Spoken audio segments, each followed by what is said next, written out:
Bueno, quiero partir diciendo lo siguiente, que yo cuando escuché a Olivia hablar y nos juntábamos a conversar las primeras veces que conversamos, yo encontraba que todo lo que ella decía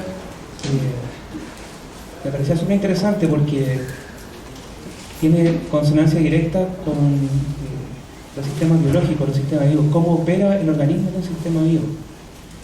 Y era interesante porque Olivia en ese momento no tenía esa información a mano, ella simplemente hablaba de lo que proponía para la educación, y yo le dije, oye Olivia, esto es muy parecido a lo que nosotros sabemos en biología, de los sistemas vivos.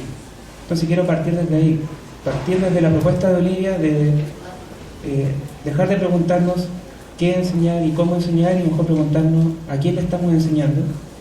Y cuando nos hacemos esa pregunta, pasa algo interesante. Emerge un ser humano, un ser sintiente, un ser pensante, un ser de carne y hueso. Por lo tanto, la pregunta que surge es, ¿qué es un sistema vivo? ¿Cómo aprende un sistema vivo? ¿Qué sería la educación a partir de cómo opera un sistema vivo? Y vamos a ver que lo que yo voy a exponer es completamente consonante y resonante con lo que acaba de decir Olivia.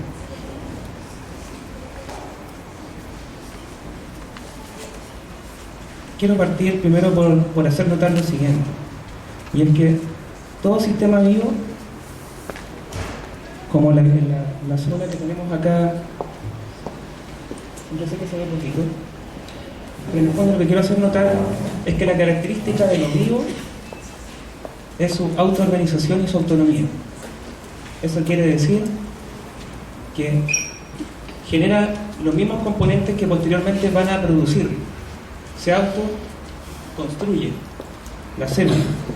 Desde ahí en adelante, todo sistema vivo es un sistema autónomo. Es decir, no requiere de información del exterior para desarrollarse. No requiere de instrucciones del medio para seguir generándose. Como ustedes pueden ver, ¿cierto? El núcleo de la célula genera enzimas que a la larga van a seguir produciendo el núcleo de la célula. Eso es lo que ya sabe Maturana y Varela, lo que plantearon en el 73. Otra cosa importante es que este sistema vivo está en interacción con el medio, en este caso la célula con el medio celular, y lo que vemos como relación es una relación de acoplamiento que Maturana y Varela denominaban acoplamiento estructural. Esto quiere decir que lo que proviene del medio, voy a hablar así que me escucho. Lo que proviene del medio en ningún caso rompe con la autonomía y la organización del sistema, simplemente lo perturba. Pero esa perturbación el medio también viene de vuelta y perturba su entorno. Entonces están en una dinámica de acoplamiento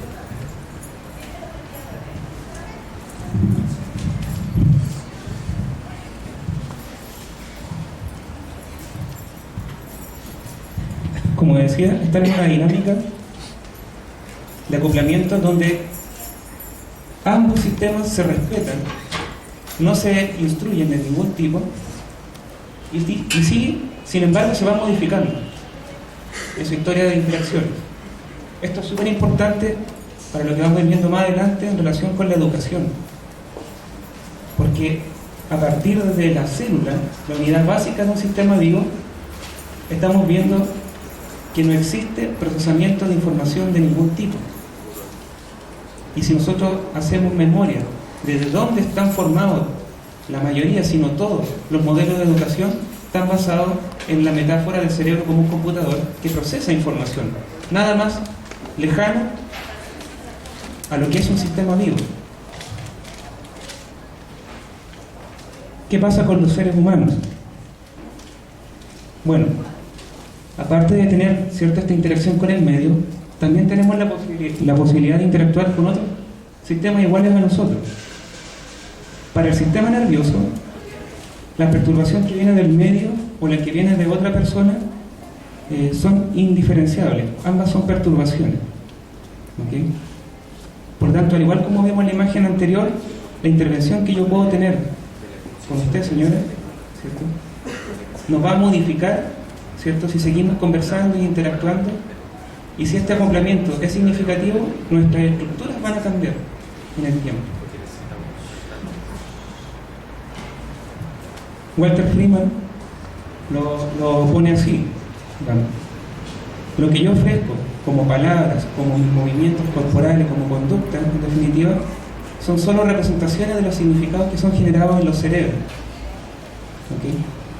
Esta representación que yo ofrezco, las palabras o mis gestos, en ningún caso pretenden gatillar un significado específico en el cerebro de otra persona, porque ya sabemos que por biología eso es imposible.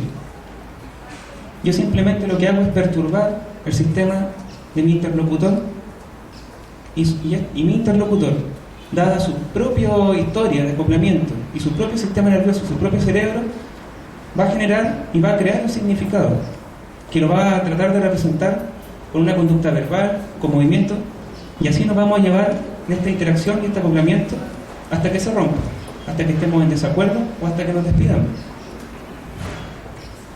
Piénsenlo también, siempre ténganlo en mente como relación, por ejemplo, profesor-alumno. Nótese que aquí, insisto, no hay una instrucción hacia el sistema del niño, por ejemplo. Simplemente hay oferta de algo, de una perturbación. Y si el sistema que recepciona esta perturbación se acopla adecuadamente, entonces vamos a andar bien, eso va a ser algo significativo y vamos a modificarnos en esta interacción. Ambos. Finalmente, lo que encontró Walter Freeman es muy interesante, y es que toda conducta verbal, las palabras, los gestos, ¿cierto?, perturban nuestras cortezas sensoriales, visión, audición, ¿cierto? Lo que él encontró que es muy interesante, y con esto él argumenta y fortalece el punto de que el sistema nervioso no es informativo, no trabaja con información, no hay nada que traspasarle. Es cuando él descubre que toda la información que proviene de los sentidos va a parar en una estructura subcortical, el córtex entorrinal. Acá se genera como un paquete gestáltico de todas las cortezas sensoriales, ¿sí? Luego se va a otro lugar del cerebro también subcortical, que se llama el hipocampo. ¿Y qué es lo interesante? Que una vez que llega acá, esto manda una señal de vuelta de nuevo al córtex entorrinal y de vuelta a las cortezas sensoriales. ¿Qué quiero decir con eso? Quiero decir que cuando se da este giro de vuelta, las cortezas sensoriales están preparadas y esperando algo por venir del medio ambiente. Es decir, lo que procesa el cerebro en general no es una acción jerárquica, ¿cierto?, y lineal de información. La información que proviene del mundo, por decirlo así, solo llega hasta acá, en el cerebro. Luego, todo este otro proceso es toda creación del propio cerebro. Por tanto, lo que le podamos decir a los niños va a llegar hasta aquí. Una estructura subcortical, o sea, muy, muy, muy interior del cerebro. Y luego se va a crear, ¿cierto?, nueva información, por decirlo así, del propio cerebro a partir de la propia experiencia del niño.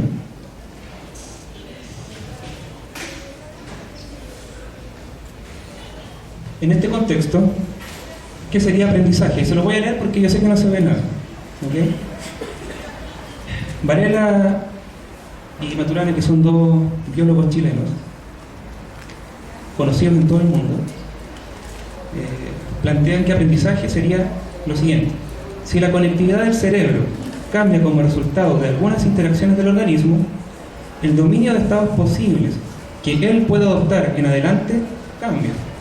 Como dominio de estados posibles me refiero a las conductas. El cambio en el dominio de estados posibles que el cerebro puede adoptar y que tiene lugar a lo largo de la ontogenia del organismo, o sea, de sus interacciones y su experiencia, como resultado de sus interacciones constituye aprendizaje. Suena un poco enredado, pero en el fondo lo que quiere decir es que aprendizaje es lo que se va a dar en la interacción con otro, y cuando esa interacción genera un cambio en la conectividad de estructura del sistema nervioso o cerebral, entonces ahí se constituye aprendizaje. Esto no es solo teoría o palabras bonitas, sino que hay experimentos para esto, para probar esto. El experimento se hizo condicionando a un conejo a olores. O sea, se le presentaba un olor que el conejo no conocía. Yo no encontré imagen de conejo, encontré un ratón nada más. Pero se hizo así, con un conejo condicionándolo a un olor. Luego del olor venía un pequeño toque eléctrico, que no le hacía daño al conejo. Era simplemente para condicionarlo. ¿Ok? Y se pusieron electrodos en el bulbo olfatorio del conejo, que es una estructura muy pequeñita y muy profunda en el cerebro, no de superficie, muy profunda en el cerebro. Yo ahí puse una imagen para que se pudiera más o menos tener una dimensión. ¿Qué fue lo que se encontró? Se encontró que frente al olor incondicionado, es decir, cuando todavía el olor no tenía ninguna asociación con nada, se formaba el siguiente patrón de actividad neuronal, que no voy a entrar a explicar en específico porque sería, ¿cierto?, perder tiempo valioso. ¿Qué fue lo interesante? Que una vez que se condicionó el olor, ese patrón de actividad en el bulbo olfatorio del conejo cambió. Ustedes lo pueden ver ahí. ¿Qué es lo interesante de todo esto? Porque estamos hablando de un área sensorial primaria, ¿ya? No hay ningún otro procesamiento de orden superior en la corteza olfatoria del conejo. Por tanto, lo que quiere decir es que este cambio, ¿cierto?, es reflejo del aprendizaje del conejo, de este condicionamiento, y no es informativo del olor en sí mismo, porque de otro modo debería haber sido invariante. Independiente del condicionamiento, si este era el patrón, lo que me estaba informando acerca de cómo era el olor percibido por el conejo, debería haber sido invariante. Pero ustedes pueden notar que el aprendizaje cambia la actividad del bulbo olfatorio del conejo. Y en ningún momento aparece información acerca del estímulo. ¿Okay? Demos un salto grande ahora a educación, teniendo estas ideas en mente, ¿cierto?, acerca de qué es lo que es un sistema vivo y cómo aprende un sistema vivo. Según Maturana, el educar se constituye en el proceso en el cual el niño o el adulto convive con otro, y al convivir con el otro se transforma espontáneamente, de manera que su modo de vivir se hace progresivamente más congruente con el del otro en el espacio de convivencia. El educar ocurre, por lo tanto, todo el tiempo. Aquí se está enfatizando la idea de convivencia, más que de instrucción, ¿cierto? Y esto, nuevamente, no son solo palabras y teorías. Esto apareció el domingo pasado en La Nación, y es una noticia que se bajó de una investigación que hizo en Estados Unidos, y que dice que estudio dice que interacción con los profesores es clave en la educación preescolar. ¿Qué novedad? O sea, para los biólogos esto no es ninguna novedad, por lo que se está planteando aquí. Y esto que lo dijo Maturana en un libro editado en el 97, en realidad lo vienen diciendo del año 70. Pero ahora en 2010 recién se viene a hacer esta investigación y se viene a decir que es importante la interacción. Más que lo que se enseñe, por decirlo así, es la relación, el tipo de relación que se entabla con los niños.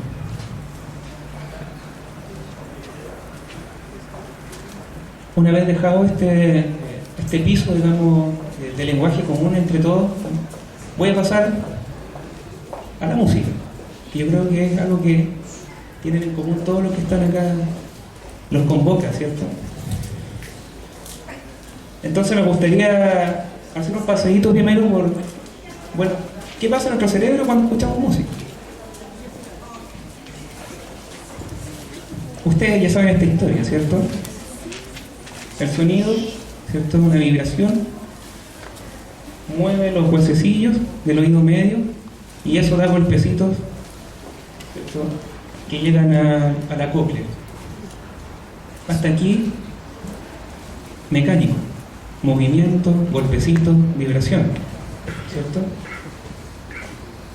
Pero nosotros sabemos que las neuronas no funcionan así, que las neuronas conversan de manera electroquímica.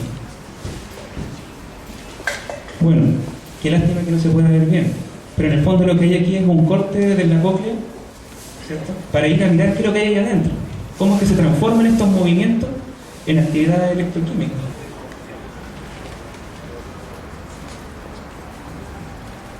Esta estructura es súper importante porque aquí es cuando ocurre la magia, por así decirlo.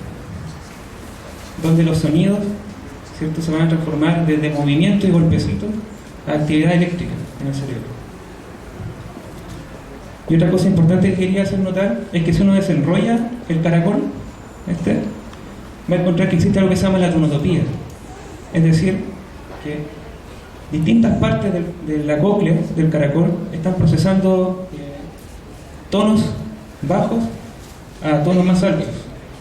Y este orden se mantiene hasta llegar al cerebro, lo que a mí me parece impresionante. Claro. Voy a avanzar un poco más rápido para contar que lo que vibra es esta membrana que tenemos acá. Esto es lo que vibra.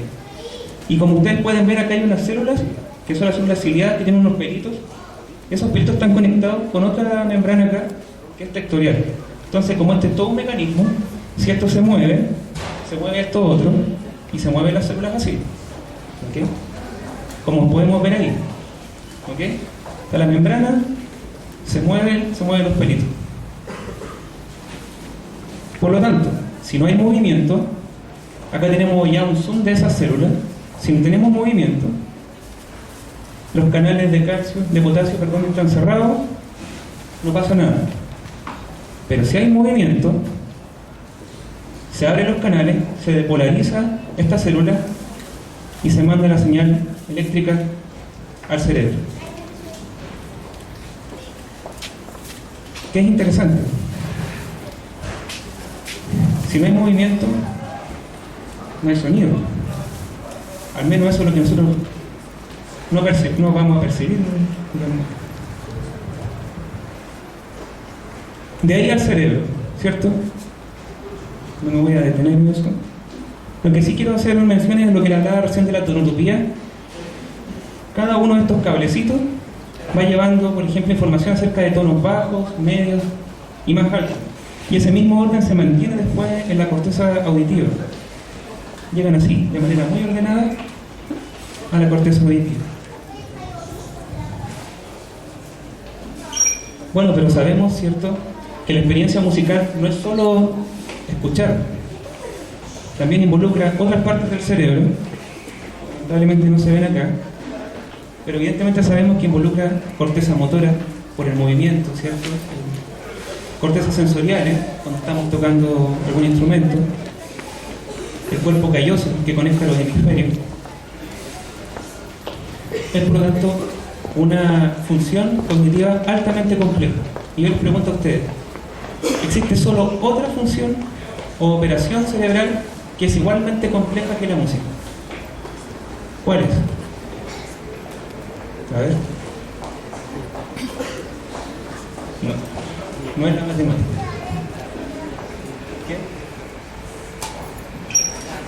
¿Qué? El lenguaje, justamente.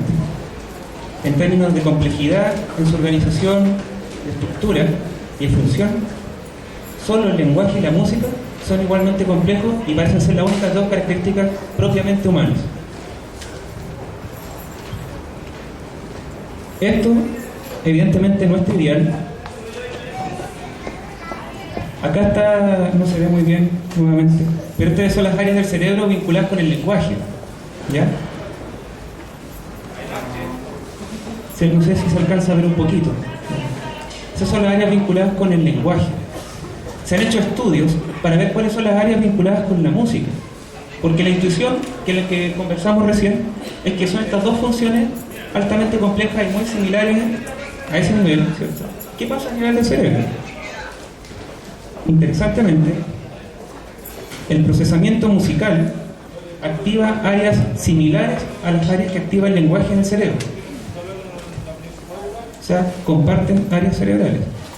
Y si ustedes ven en el título de nuestra presentación, salen 2 puntos que dicen rompiendo el mito de un saber prescindible por la música. Por supuesto que sí.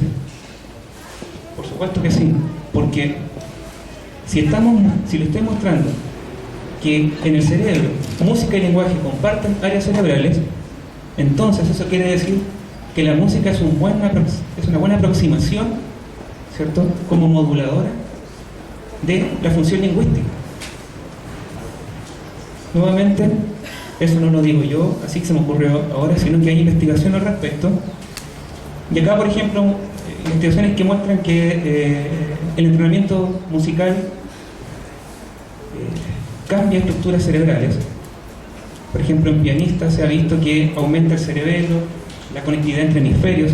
Estamos hablando de cambios de estructura y en muy corto periodo de entrenamiento, 9 meses. Si tú pones a dos grupos de niños, a uno lo entrenas por 9 meses, con habilidades musicales, y a otro no, hay cambios en la estructura cerebral de esos niños solo en 9 meses de instrucción.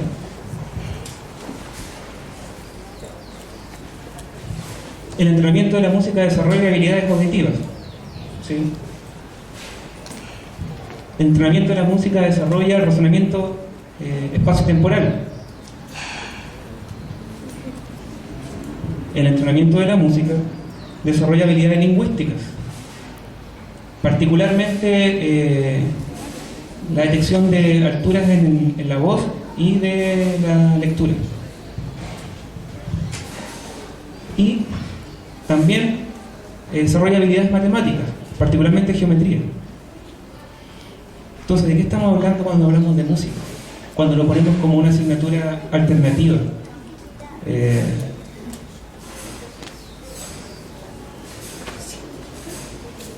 Pero también es una pregunta hacia los profesores, ¿eh? Porque esa pregunta era una pregunta hacia los políticos, hacia el ministerio. Pero esta otra también puede ser dirigida a los profesores. ¿Qué hacen los profesores? ¿Cierto? Cuando tienen esa posibilidad, aunque sea lectivo, ¿cierto? Tienen en las manos una herramienta tan compleja y que pueden moldear las estructuras cerebrales de los niños. ¿Y qué hacemos? Yo recuerdo mis clases de música, la profesora se ponía al fondo de la sala de clase, yo me ponía acá y tenía que cantar la canción nacional antigua. Así. Lo único que estaba desarrollando ahí era una versión tremenda de la música. O tenía que escuchar esas cuecas cantadas por esos guasos cuicos y muy... O lo otro era entrenar habilidades musicales con el triángulo y los palitos. Tenemos un tesoro en la música para desarrollar habilidades lingüísticas, matemáticas, de razonamiento espacio-temporal, conciencia auditiva, conciencia fonológica.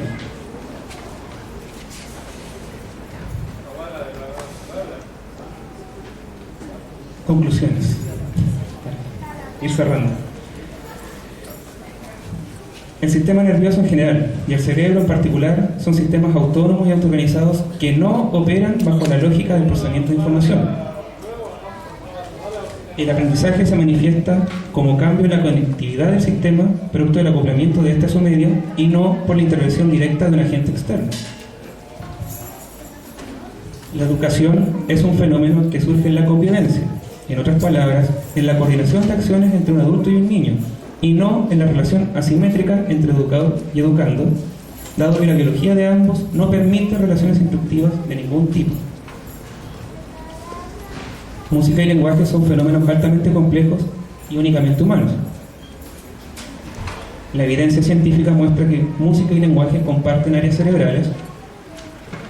Investigaciones que estudian el efecto de la educación musical en niños han demostrado que esta tiene gran impacto en el desarrollo de habilidades lingüísticas, matemáticas, razonamiento espacio-temporal y conciencia auditiva, además de modificar la conectividad neuronal y el tamaño de estructuras cerebrales en cortos periodos de entrenamiento. Para finalizar, basado en la propuesta de Olivia y los fundamentos neurobiológicos acerca de la organización de los sistemas vivos de Maturana y Varela, estamos trabajando en una propuesta denominada Educación en Acción para la música, pero que es extensiva a todos los otros saberes y que específicamente consiste en acompañar a los niños en su exploración del mundo sonoro, proponer escenarios auditivos audiomotores que le permitan a los niños desplegar su creatividad en la solución de problemas, incentivar la autonomía de los niños en el desarrollo de sus propios proyectos audiomotores. Considerando los antecedentes presentados, confiamos en que esta forma de acercarse a la educación musical tendrá efectos no solo en el desarrollo de habilidades acústicas y lingüísticas, sino también emocionales e interpersonales. Muchas gracias.